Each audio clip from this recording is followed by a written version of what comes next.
নিখিলকে খুন এই অভয় করতে পারে। অভয়? হ্যাঁ। কিভাবে স্যার? একটু ভেবে দেখো পুরবী।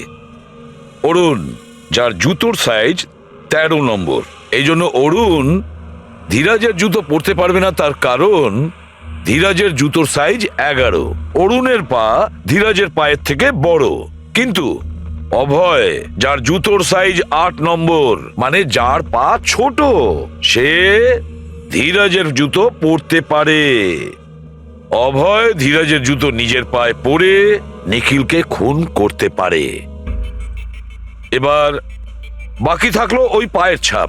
যখন কোনো ছোট পায়ের লোক কোনো বড় পায়ের লোকের জুতো পরে হাঁটে, তখন নিজের শরীরের ব্যালেন্স বজায় রাখার জন্য সে নিজের বডির ভারসাম্য রক্ষা করতে জুতোর সামনের দিকে ভর দেয়।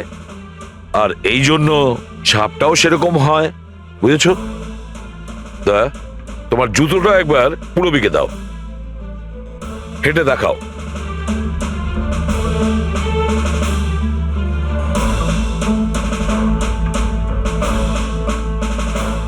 এবারে হাঁটো।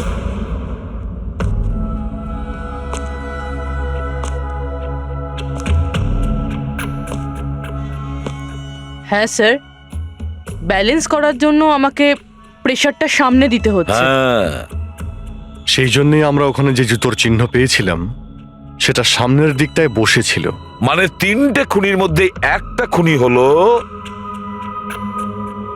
অভয়।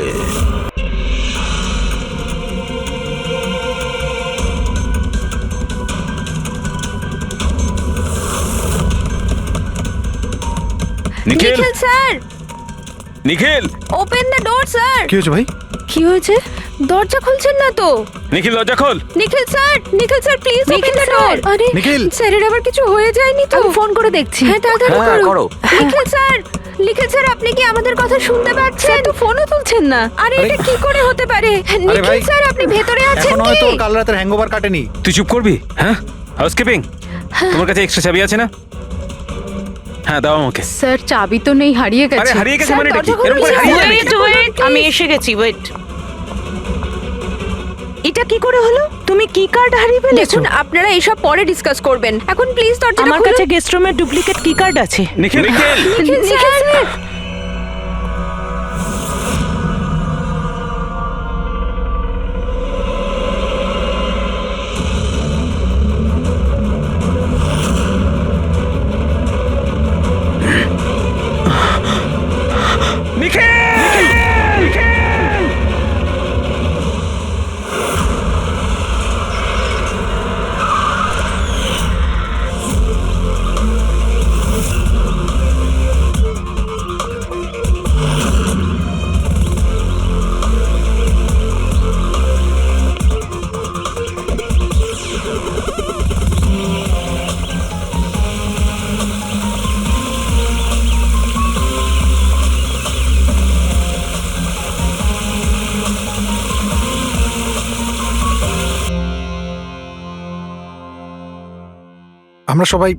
আমরা সবাই একটা স্টার্টআপ কোম্পানি নিকিটুনের জন্য কাজ করি। নিকিটুন? ওই যারা কার্টুন বানায়? হ্যাঁ। আপনারা কে আর এখানে কি করছেন? নিখিল স্যার আমাদের বস ছিলেন। উনি ইউএস এর একটা বড় কোম্পানির অফার পেয়েছিলেন, তাই স্যার নিজেই ইনফ্যাক্ট আমাদের সাথে সেলিব্রেট করবেন বলেই এই পার্টি রেখেছিলেন। আর 2 দিন পরে তো ওনার ইউএসএ তেও যাওয়ার কথা ছিল, কিন্তু জানি না এসব কি করে হয়ে গেল।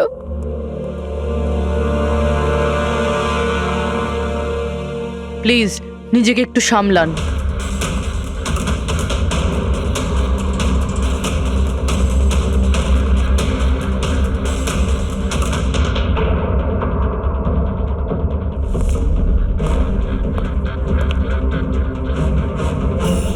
একটু অদ্ভুত লাগছে স্যার। এতগুলো আঘাত করা হয়েছে এর উপরে, ও নড়েওনি আর কোনো রক্ষা করার চেষ্টাও করেনি নিজেকে। হ্যাঁ ভাই, এটা তো অদ্ভুত ব্যাপার, কিন্তু এর থেকে আরো অদ্ভুত ব্যাপার আছে। তুমি এখানে কোনো গন্ধ পাচ্ছ না? কোনো অদ্ভুত গন্ধ? একটা অদ্ভুত স্মেল পাচ্ছি। এটা একটা বিশেষ ধরনের কেমিক্যাল। আর দেখো, এর যেই নাকের হাড়টা দেখছো, এটা খুব খারাপভাবে ভেঙে গেছে। আর এর খাদ্যনালীটাও খুব খারাপভাবে ড্যামেজ হয়েছে।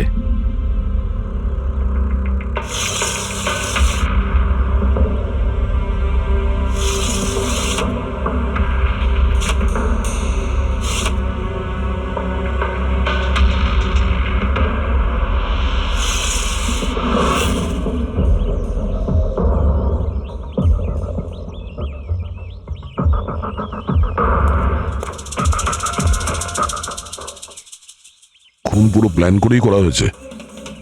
এই দেখো, এই ভ্যাক্সটা এই শাটারের লকে লাগিয়ে দেওয়া হয়েছে, যাতে এই লকটা ঠিকমতো বন্ধ না হয় আর খুনি খুব সহজে ভেতরে আসতে পারে।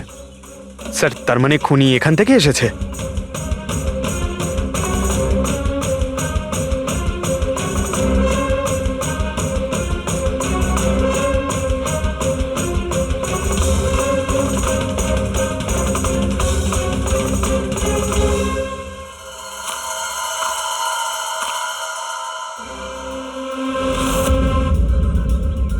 পঙ্কজ,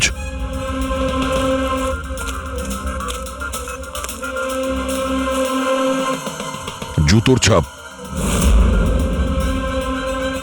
স্যার, দেখে তো মনে হচ্ছে 11 নম্বরের জুতো।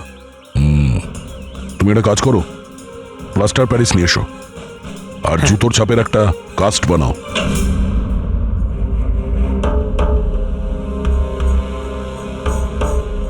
স্যার, কি কার্ড? রুমের কি কার্ড এখানে?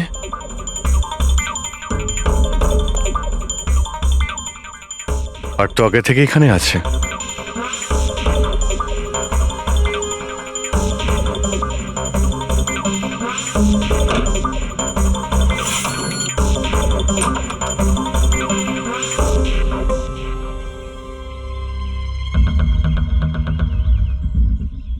রবি, তুমি এই দরজার লক সিস্টেমটাকে চেক করাও। এইরকম দরজাতে যদি কেউ কার্ড সোয়াইপ করে ভিতরে ঢোকে, তাহলে লকের সফটওয়্যার ডেটাতে তার এন্ট্রি রেজিস্টার হয়। খোঁজ নিয়ে দেখো কাল রাত থেকে আজ পর্যন্ত কতজন এখানে এন্ট্রি নিয়েছে। স্যার, একটা কার্ড এখানে পড়ে রয়েছে আর একটা কার্ড ওখানে লাগানো রয়েছে, দুটো কার্ড।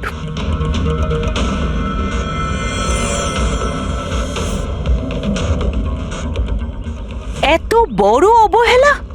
তুমি কি কার্ডটা হারালে কি করে? তুমি কি জানো তোমার এই অবহেলার জন্য আমাদের হোটেলের কতটা রেপুটেশন নষ্ট হচ্ছে? ম্যাডাম, আমি মাস্টারকে সবসময় সামলেই রাখি।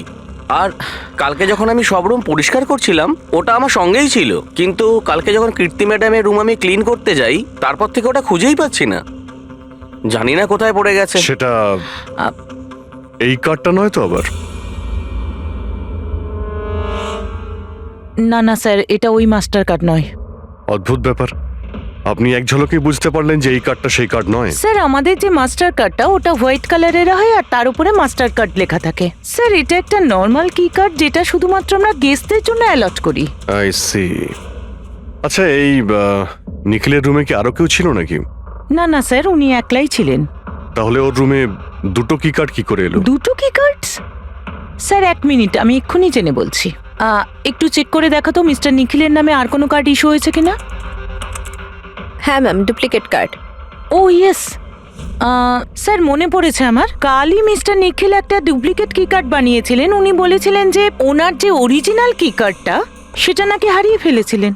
কিন্তু একটা কার্ড তো ওনার রুমের সকেটে লাগানো রয়েছে, আর একটা কার্ড তো রুমের ফ্লোরের মধ্যেই পড়েছিল। বলতে পারবো না স্যার, কিন্তু উনি আমাদের বলেছিলেন ওনার কি কার্ডটা হারিয়ে গেছে। কোনো ব্যাপার না, থ্যাংক ইউ ভেরি মাচ। আচ্ছা, একটা কার্ড থাকা সত্ত্বেও নিখিল ডুপ্লিকেট কার্ডটা কেন বানালো? অভিজিৎ কখনো কখনো ডুপ্লিকেট কার্ড এই জন্যই চায় যে অন্য কেউ ওর রুমে যাতায়াত করুক। আচ্ছা, এরকম নয় তো যে নিখিলের সাথে কারোর অ্যাফেয়ার চলছে ওর অফিসে কিংবা অন্য কোথাও? হতে পারে ওই চাবিটা ওর গার্লফ্রেন্ডকে দিয়েছিল আর ওর গার্লফ্রেন্ড ওকে মেরে দিয়েছে। স্যার, দরজার লকিং সিস্টেম স্ক্যান করে নিয়েছি। রাত্রে কি কার্ড দুবার সোয়াইপ হয়েছে, একবার 1:30টার সময়, একবার 1:45টার সময়। ওই টাইমেই নিখিলের খুনও হয়েছিল, কিন্তু খুনি রুমে দুবার কেন গেছিল? দুবার নয়, 3 বার। একবার ডুপ্লিকেট কার্ড দিয়ে, একবার মাস্টার কার্ড দিয়ে, আর আরেকবার ওই জানালা দিয়ে যেটা খোলা ছিল। স্যার, আমি সবাইকে জিজ্ঞাসা করে নিয়েছি, আর প্রত্যেকেরই বক্তব্য হলো তারা রাত্রে ঘুমোচ্ছিল।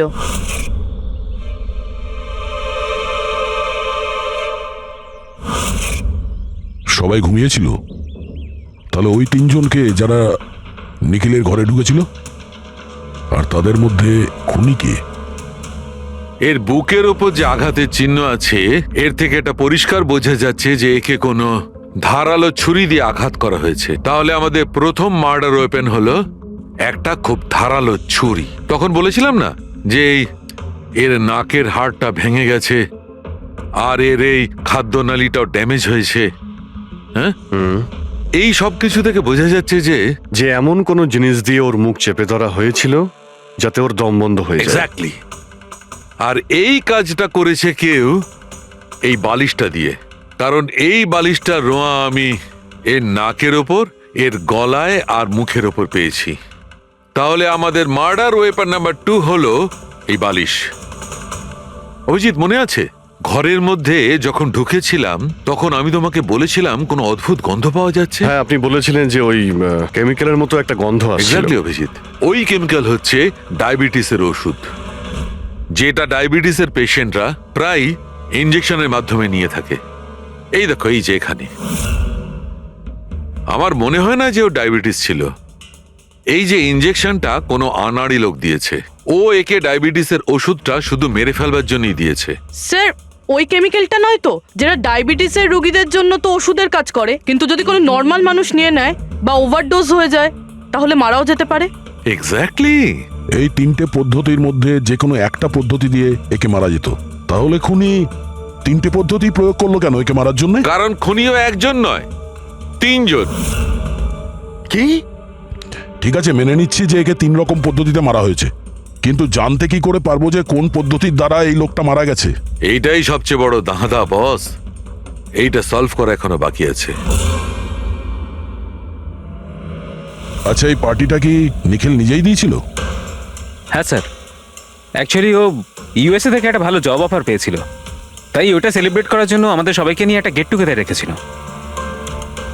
তার মানে নিখিলের সমস্ত স্টাফেরা এখানে এসেছিল? হ্যাঁ, নিখিল স্যারের টিমের সবাই এখানে উপস্থিত আছে। নিখিল নিজের রুমের ডুপ্লিকেট চাবি বানিয়েছিল, যদিও ওর কাছে অরিজিনাল চাবিটাও ছিল। এই ব্যাপারে তোমরা কেউ কিছু বলতে পারবে? আগে ম্যাম, সে ব্যাপারে তো আমরা কিছুই জানি না।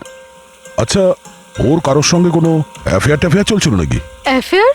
নিখিলের তো একটাই অ্যাফেয়ার ছিল। কার সাথে? নিজের কাজের সঙ্গে স্যার। উনি এত ডিটারমাইন্ড আর অ্যাম্বিশাস ছিলেন যে সব সময় শুধু কাজ কাজ আর কাজ।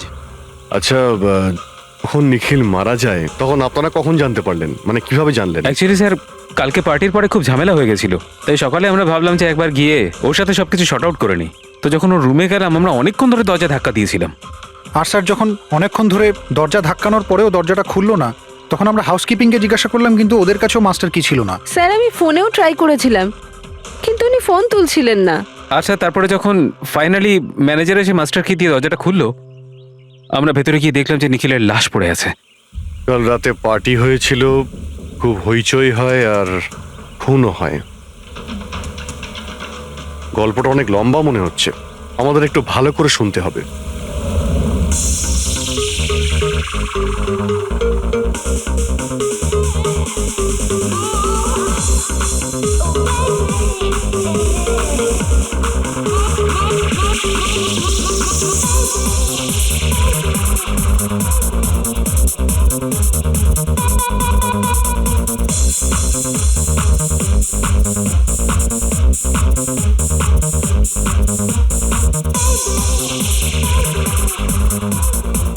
Hey,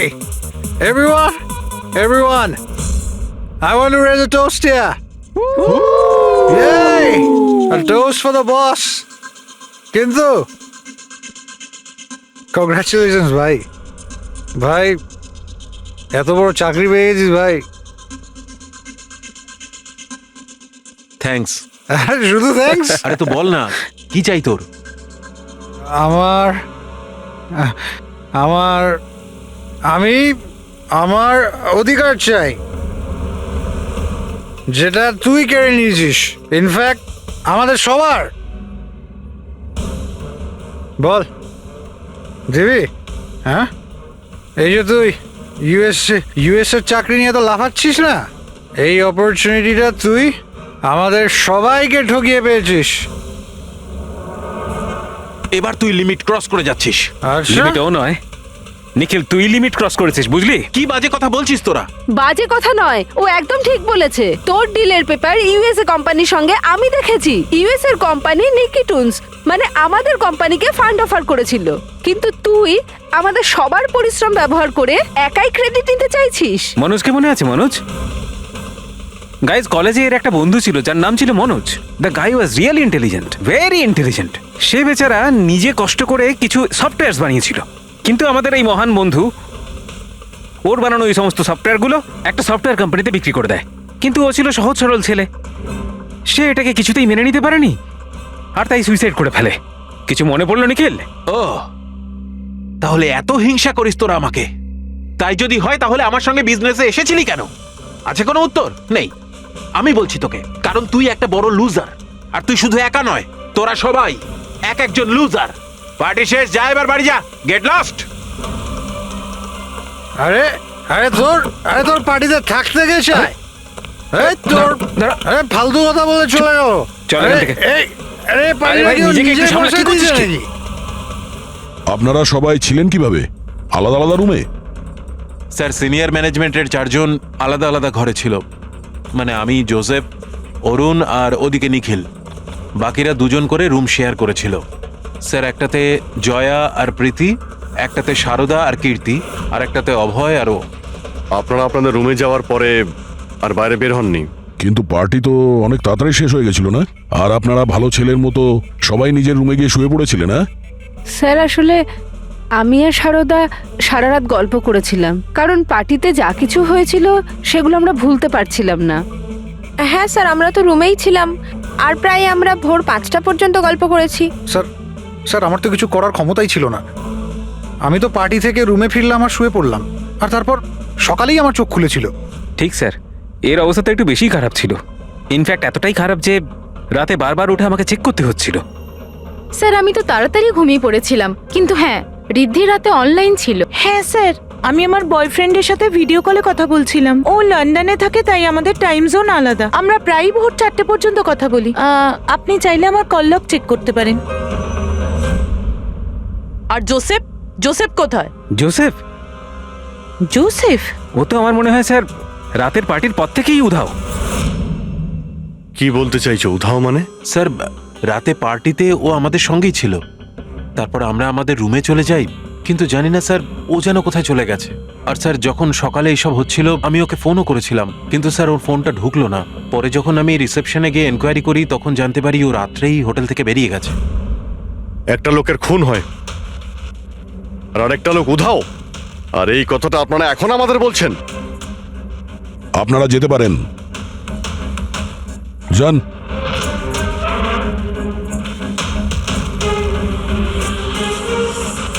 স্যার, আমার তো মনে হচ্ছে এরা প্রত্যেকে মিথ্যা কথা বলছে। যতক্ষণ আসল খুনি সামনে না আসছে ততক্ষণ এরা সবাই সন্দেহের তালিকায় আছে। দয়ের বুকে যে ক্ষতটা রয়েছে সেটাও একটা রহস্যজনক ক্ষত। এই দেখো, এই ক্ষতটা দেখছো এর বুকের ওপর? এই দুটো ক্ষত দূরত্বই সমান। আরো একটা কথা, এই ক্ষতগুলোতে ভেতরের দিকটায় একটু সূচলও রয়েছে আর বাইরের দিকটা একদম প্লেন। ডক্টর সালুকে ছুরির দাগ তো এরকমই হয় না? মানে একদিকে ভোঁতা আর অন্যদিকে ধার? হ্যাঁ দয়া, হয় ছুরির চিহ্ন এইরকমটাই হয়, কিন্তু এই কেসটা সেরকম নয়।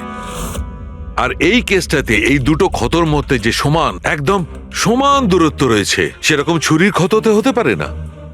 তাই আমার মনে হয় এই ক্ষতটা কাঁচির, বুঝলে, কাঁচির, যাতে সূচলো দিকটা ভেতরের দিকে থাকে আর প্লেন দিকটা বাইরের দিকে থাকে। আর এই কাঁচিটাও খুব সাধারণ এলেবেলে কাঁচি নয়। স্যার, আমি কাঁচিটা বাইরে গার্ডেনের থেকে পেলাম।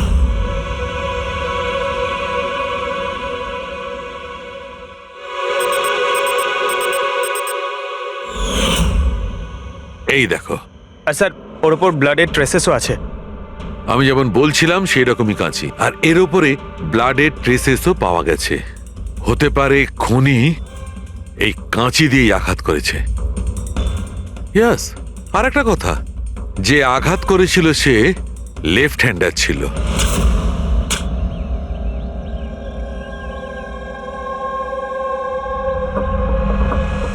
এই দেখো, যখন কোনো লোক বাঁ হাত দিয়ে আঘাত করে তখন ক্ষতটা ডান দিকে হয়, আর যদি ডান দিক থেকে আঘাত করা হয় তখন ক্ষতটা বাঁ দিকে হয়।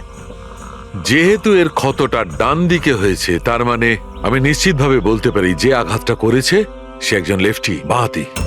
আর একটা কথা, যেই আঘাতটা করুক না কেন সে একজন পুরুষ, কারণ এতবার এত গভীর ক্ষত, প্রায় 7 ইঞ্চি গভীর ক্ষত, তার জন্য তো খুব শক্তি দরকার। তার মানে খুনি লেফট হ্যান্ডেড, খুব শক্তিশালী লোক। আর তার জুতোর সাইজ 11। চলো, প্রথম খুনির ব্যাপারে কিছু তো জানতে পারা গেল।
স্যার দুজন, অরুণ আর অভয়, বাঁহাতি।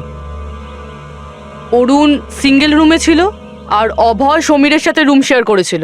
সমীরের সাথে, যার কোনো জ্ঞানই ছিল না। তার মানে হলো অভয় যদি নিখিলের রুমে গিয়ে খুন করে তাহলে সমীর কিছু জানতেই পারবে না। আর স্যার অরুণ, ও তো একা ছিল। এই দুজনেরই পোটেনশিয়াল সাসপেক্ট। আচ্ছা, ওদের জুতোর মাপটা চেক করেছো? হ্যাঁ স্যার, চেক করেছি। দুজনের মধ্যে কেউই 11 নম্বরের জুতো পরে না। অরুণ 13 নম্বরের জুতো পরে আর অভয় 8। আর যে 11 নম্বরের জুতোর চিহ্ন পাওয়া গিয়েছিল সেটা কারোর সঙ্গে ম্যাচ করেছে? হ্যাঁ স্যার, ম্যাচ হয়েছে। ধীরজ। ধীরজ? ধীরজও সিঙ্গেল রুমেই ছিল, কিন্তু স্যার ওর লেফট হ্যান্ডেড নয়, রাইট হ্যান্ডেড। আচ্ছা, এরকম না তো যে ডক্টর সালুকের কোনো ভুল হয়েছে? মানে আমি বলতে চাইছি খুনি বাঁহাতি নয়। ডক্টর সালুকের সঙ্গে কথা বলার আগে এই ধীরজের সঙ্গে কথা বলি। স্যার, আপনাদের কোথাও একটা ভুল হচ্ছে স্যার। আমি সত্যি ওকে খুন করিনি স্যার। ক্রাইম সিনে আমরা তোমার জুতো ছাপ পেয়েছি। স্যার, এটাও তো হতে পারে যে অন্য কেউ আমার জুতোটা পরে নিয়েছিল। আসলে আমি জুতোটা রুমের বাইরে রেখেছিলাম পলিশ করার জন্য। কিন্তু তুমি রুমের মধ্যে একা ছিলে, আর তোমার কাছে তার কোনো পোক্ত প্রমাণও নেই। স্যার, ওই সারদা। সারদা? সারদা কি? স্যার, অ্যাকচুয়ালি ওর আর আমার অ্যাফেয়ার চলছে, কিন্তু কথাটা আমরা এখনই কাউকে জানাতে চাইনি। কিন্তু স্যার, সারদা আমার সঙ্গে আমার রুমেই ছিল। কিন্তু সারদা তো বললো যে ও নিজের ঘরে ছিল কীর্তির সাথে। স্যার, সে তো বাঁচার জন্য ও মিথ্যে বলেছিল। আসলে কীর্তি একমাত্র আছে যে আমাদের সম্পর্কের কথা জানে। ইনফ্যাক্ট কীর্তি আমাদের এনকারেজ করেছিল। ধীরাজ সত্যি বলছে, আমি ওর সাথে ওর রুমেই ছিলাম। স্যার, ওর কথাই যদি ঠিক হয় আর সত্যিই কেউ হয়তো ওর জুতো পরে খুনটা করেছে। হতে পারে। এই ঘাস আর মাটি জুতোর মধ্যে গেল কি করে? এমন কিছু আছে যা আমরা এড়িয়ে যাচ্ছি।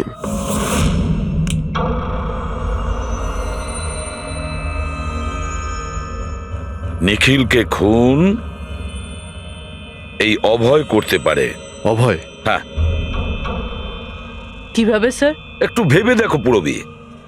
অরুণ, যার জুতোর সাইজ 13 নম্বর, এই জন্য অরুণ ধীরাজের জুতো পরতে পারবে না, তার কারণ ধীরাজের জুতোর সাইজ 11। অরুণের পা ধীরাজের পায়ের থেকে বড়। কিন্তু অভয়, যার জুতোর সাইজ 8 নম্বর, মানে যার পা ছোট, সে ধীরাজের জুতো পরতে পারে। অভয় ধীরাজের জুতো নিজের পায়ে পরে নিখিলকে খুন করতে পারে। এবার বাকি থাকলো ওই পায়ের ছাপ। যখন কোনো ছোট পায়ের লোক কোনো বড় পায়ের লোকের জুতো পরে হাঁটে, তখন নিজের শরীরের ব্যালেন্স বজায় রাখার জন্য সে নিজের বডির ভারসাম্য রক্ষা করতে জুতোর সামনের দিকে ভর দেয়, আর এই জন্য ছাপটাও সেরকম হয়, বুঝেছো? তা তোমার জুতোটা একবার পুরবিকে দাও, হেঁটে দেখাও।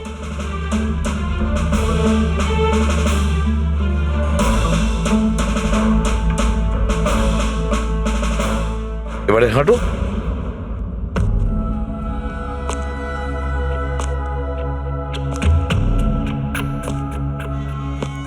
হ্যাঁ স্যার, ব্যালেন্স করার জন্য আমাকে প্রেশারটা সামনে দিতে হচ্ছে। হ্যাঁ, সেই জন্যই আমরা ওখানে যে জুতোর চিহ্ন পেয়েছিলাম সেটা সামনের দিকটায় বসেছিল। মানে 3টে খুনির মধ্যে একটা খুনি হলো অভয়। তার মানে প্রথমে অভয় নিখিলের জানলার লক আটকে দেয়, আর যখন সমীর নেশায় চুর হয়ে ঘুমিয়ে পড়ে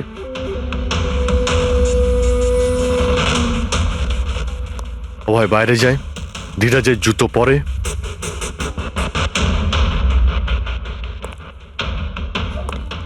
বাগান থেকে কাঁচি নেয়, নিখিলের রুমে যায় আর ওকে খুন করে।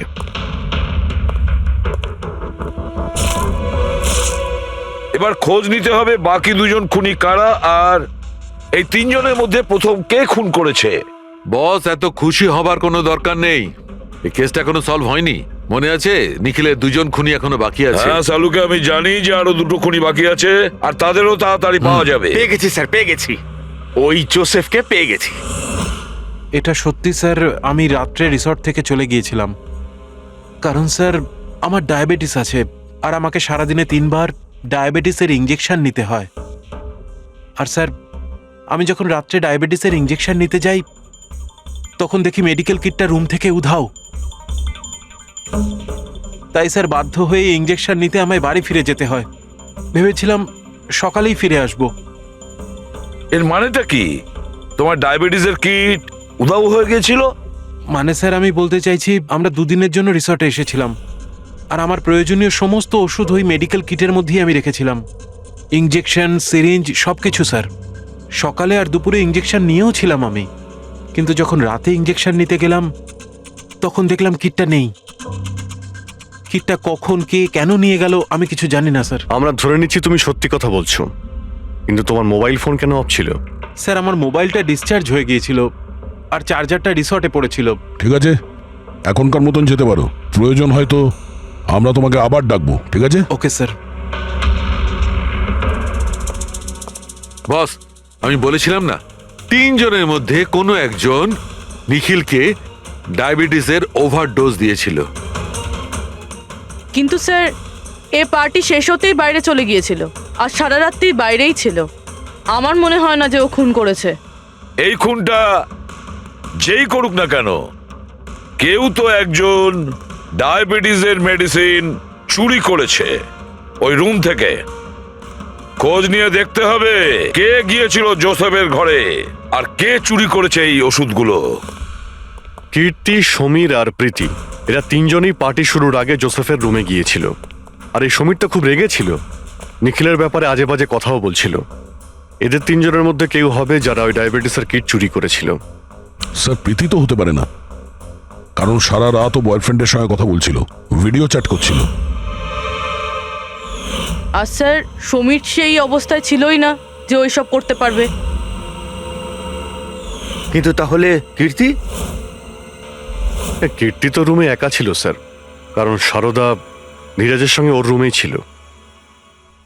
আর স্যার ওই মাস্টার কি কার্ড, হাউসকিপিং লোকেদের কাছ থেকে ওই কার্ডটা কীর্তির ঘর থেকে উধাও হয়েছিল। তাহলে তো এর একটাই মানে দাঁড়ায় যে এই কীর্তি ওই ডায়াবেটিসের মেডিসিন নিখিলকে দিয়েছিল, ওর প্রাণ নিয়েছিল আর পালিয়ে গিয়েছিল ওখান থেকে।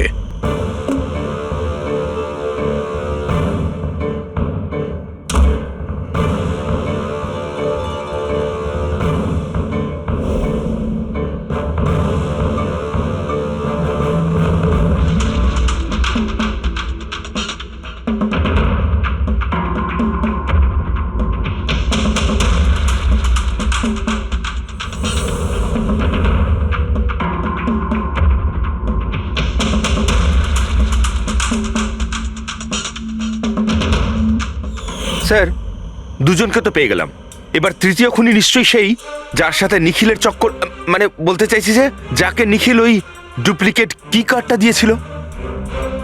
তৃতীয় খুনি ওই যে বালিশ দিয়ে নিখিলের শ্বাসরোধ করেছে, যাতে ওর নাক আর শ্বাসনালী ভেঙে যায়।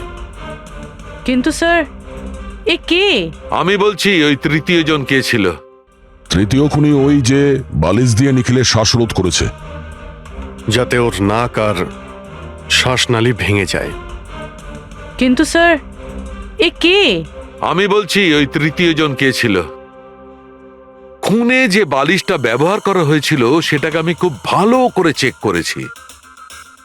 আর এমনিতে তো কাপড়ের ওপর থেকে হাতের ছাপ সংগ্রহ করাটা খুব কঠিন ব্যাপার, প্রায় অসম্ভব ব্যাপার। কিন্তু এখন ইদানিং বিদেশে একটা নতুন টেকনিক ব্যবহার করা হয়ে থাকে, যার কারণে এটা সম্ভব হচ্ছে। এতে স্বর্ণচুর ব্যবহার করে তারপরে সব ফালতু কথা আমাকে শুনিও না, শুধু এটা বলো যে বালিশের ওপর থেকে ফিঙ্গারপ্রিন্ট পেয়েছো। আমি চেষ্টা করেছিলাম কিন্তু পাইনি। তাহলে এসব গল্প কেন শোনাচ্ছ যখন তুমি কিছুই পাওনি? এটা কে বললো যে আমি কিছু পাইনি? তুমি তো এক্ষুনি বললে। না না, আমি বলেছি ফিঙ্গারপ্রিন্ট পাইনি। আরে এ তো বস, ফিঙ্গারপ্রিন্ট না পাওয়া সত্ত্বেও ওই বালিশ থেকে আমি অনেক কিছু পেয়েছি। এক তো ওই বালিশের ওপর থেকে কারোর হাতের চামড়ার ছোট ছোট টুকরো পেয়েছি, ওটাকে আমি ডিএনএ টেস্টে পাঠিয়েছি। আর ওই বালিশটাকে আমি যখন আরো ভালো করে চেক করলাম তখন আমি ওর ওপর থেকে পেলাম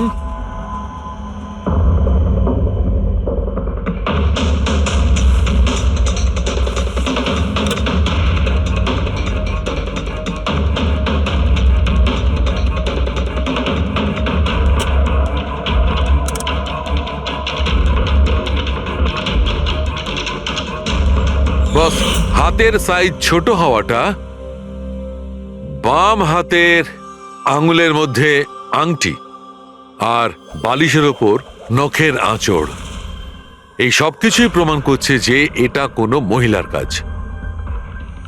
দেখলেন স্যার, আমি বলেছিলাম কিনা নিখিলের নিশ্চয়ই কোনো মহিলার সাথে চক্কর ছিল। কিন্তু কে কে হতে পারে? এরা ওই হাতের ছাপের সঙ্গে ওদের হাতের ছাপ ম্যাচ করিয়ে দেখুক না। না সালুকে, তাতে কোনো লাভ নেই, এতে কিচ্ছু হবে না। কেন?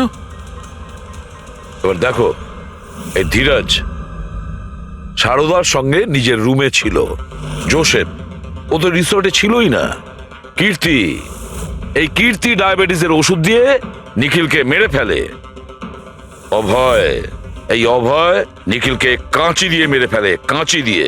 জয়া তো ঘুমিয়েছিল রিসর্টে নিজের রুমে, প্রীতি সারা রাত ভিডিও কলিং এ এনগেজ ছিল, সমীর তো ড্রিঙ্ক করে বেহুশ ছিল।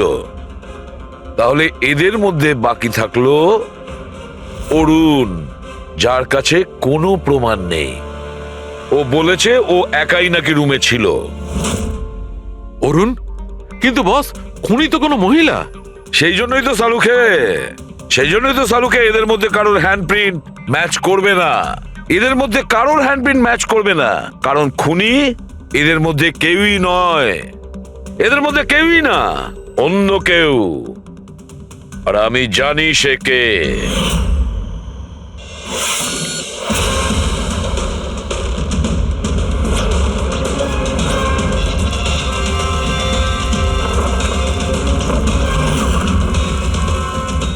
আপনি ঠিক বলেছিলেন স্যার, এটা সেই নিখিলের জন্য ওর যে বন্ধু মনোজ আত্মহত্যা করেছিল তার গার্লফ্রেন্ড।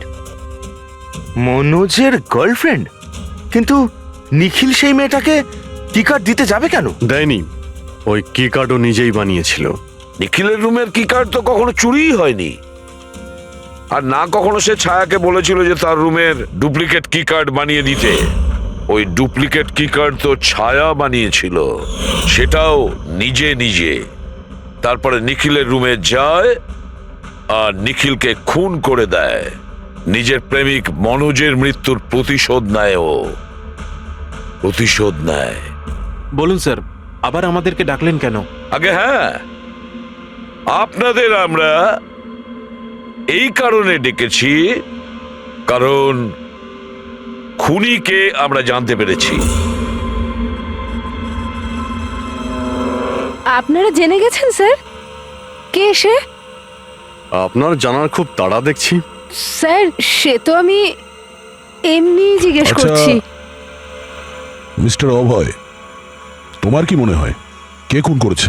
স্যার এটা আমি কি করে বলতে পারবো? এটা তো আপনাদের জানার কথা। আমরা তো জানি, আপনারাও কিছু আন্দাজ করুন। মিস ছায়া, আপনার কিছু আন্দাজ আছে? সেটা আমি কি করে বলতে পারি? দেখুন প্লিজ আপনারা তাড়াতাড়ি করুন, আমায় যেতে হবে, জরুরি কাজ আছে। আরে হ্যাঁ, আপনার তো তাড়া রয়েছে। যেমন খুনের রাতে ছিল, নিখিলকে বালিশ দিয়ে খুন করার পরে তাড়াহুড়ো করে ওখান থেকে বেরোনোর সময় আপনি এই ডুপ্লিকেট কার্ডকে ওখানে ভুলে আসেন। মনে পড়ছে কি আপনার? এসব কি বলছেন কি?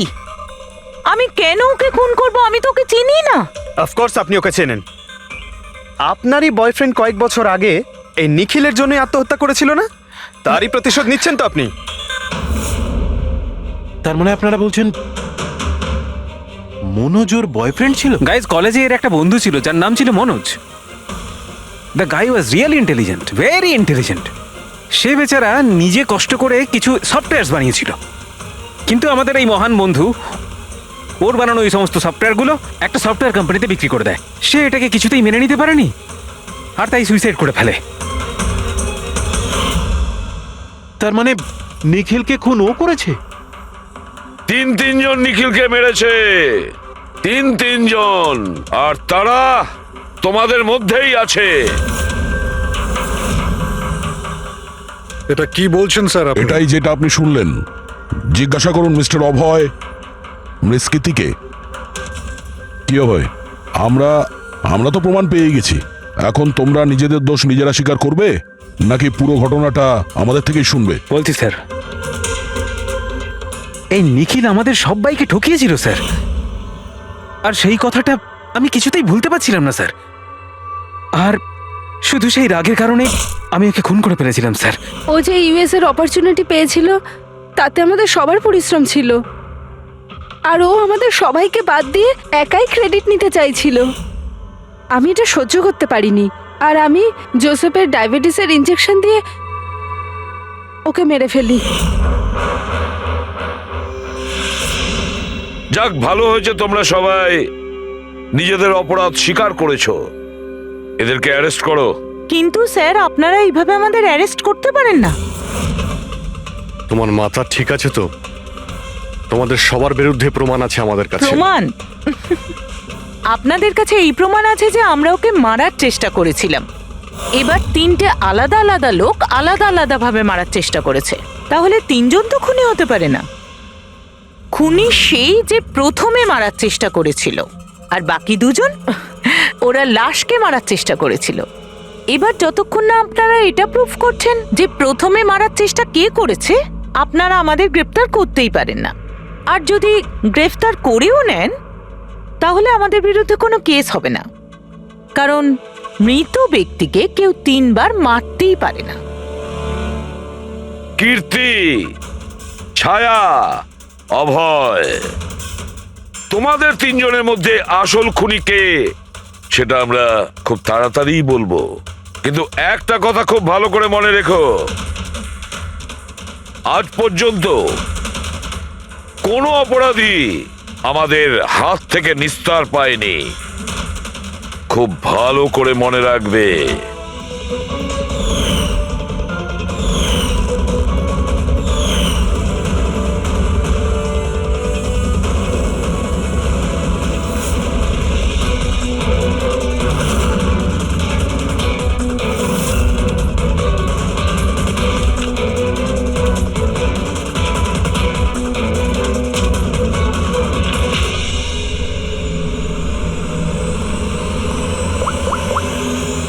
বস, নিখিলের ওপর তিনজন আলাদা আলাদা লোক 3 রকম ভাবে আঘাত করেছিল। সবার আগে আপনার কথা ধরা যাক, কীর্তি, রাইট? আপনি নিখিলকে ডায়াবেটিসের ওষুধের ওভারডোজ দিয়েছিলেন, ইনজেক্ট করেছিলেন। সাধারণত যখন আমরা কাউকে ওষুধ দিই বা বিষও দিই, তখন সেটা মানুষের দেহে ছড়িয়ে পড়ে তার রক্ত প্রবাহের মাধ্যমে। ওষুধ বা বিষ প্রথমে হার্টে পৌঁছায়, তারপর হার্ট সেটাকে পাম্প করে পুরো শরীরে ছড়িয়ে দেয়। কিন্তু এই ওষুধটা যেটা আপনি নিখিলকে দিয়েছিলেন সেটা ওর পুরো শরীরে ছড়ায়নি, বরং কিছুটা ওষুধ তো বাইরেই বেরিয়ে এসেছিল। কেন? কারণ ওর হার্ট কাজই করছিল না, হার্ট পাম্পই করছিল না, সেই জন্যে ওটা ওষুধটাকে পাম্পই করেনি। মানে যখন আপনি নিখিলকে ওষুধটা দিয়েছিলেন ততক্ষণে নিখিল মারা গেছে। এবার আপনি, আপনার নাম কি? অভয়। অভয়।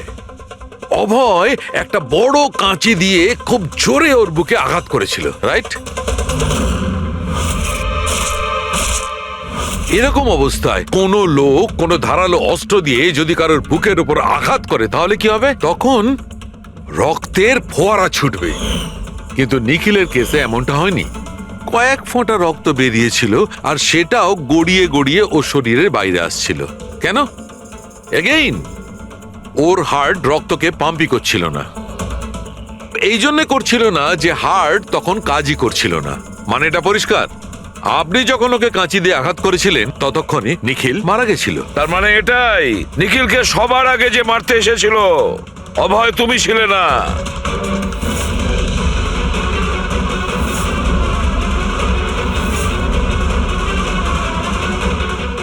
আর কীর্তি তুমিও নও। নিখিলকে যে প্রথম মেরেছিল ছায়া,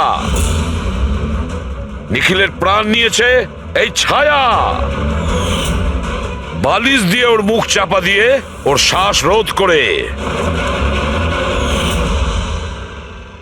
কি ছায়া, আর কোনো প্রমাণ চাই তোমার? এবার সবকিছু পরিষ্কার। অভয় আর কীর্তি, তোমাদের খুন করার অপরাধে তোমাদের দুজনের অন্তত 7-8 বছরের জেল অবশ্যই হবে। আর ছায়া, তোমার নিখিলকে খুনের অপরাধে বাকি জীবনটা জেলের গড়াদের পিছনে পচে মরতে হবে। সারা জীবন জেলের গড়াদের পেছনে বসে।